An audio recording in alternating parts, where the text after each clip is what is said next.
Agency ప్రాంతాల అభివృద్ధికి కృషి చేస్తారని అన్నారు జాతీయ ఎస్టీ కమిషన్ సభ్యులు హుస్సేన్ నాయక్.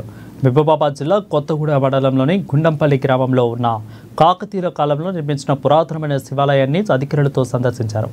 ఇక ఆలయంలో ప్రత్యేక పూజలు చేశారు. గిరిజన ప్రాంతాల్లో ఉన్నటువంటి సమస్యల పరిష్కారానికి ప్రజలు ఆన్లైన్లో ఎస్టీ కమిషన్ పోర్టల్ ద్వారా ఫిర్యాదు చేస్తే కమిషన్ వాటి పరిశీలించి సమస్యలను పరిష్కరిస్తుందని అన్నారు.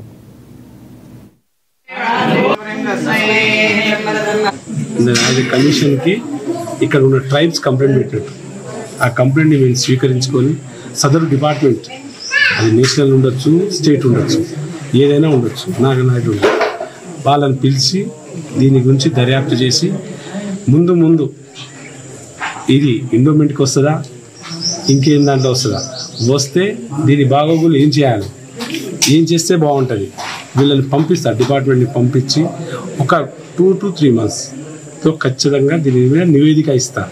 ఖచ్చితంగా మేము చేసే ప్రతి ఒక్కటి కూడా మాకు ఇచ్చిన కంప్లైంట్ మెంబర్కి ఇప్పుడు ఇక్కడ ఉన్న వాళ్ళకి మళ్ళీ రిపోర్ట్ వస్తుంది.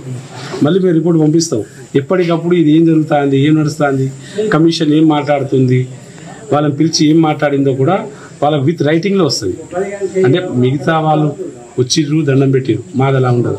మేము ఏదైనా పోయినామంటే అక్కడ ఖచ్చితంగా అక్కడ వాళ్ళ సంబంధించి మీ ఇంతసేపు మీరు మాట్లాడుతున్నా మేము మా ఎస్టీ బిడ్డలతో మాట్లాడుతున్నాం. వాళ్ళ కష్టాలు తెలుసుకోవడానికి ట్రై చేస్తున్నారు. ఇక్కడ బస్సు లేదని అంటున్నారు. గతంలో బస్సు ఉండే, ఆఫ్టర్ కోవిడ్ బస్సు లేదని.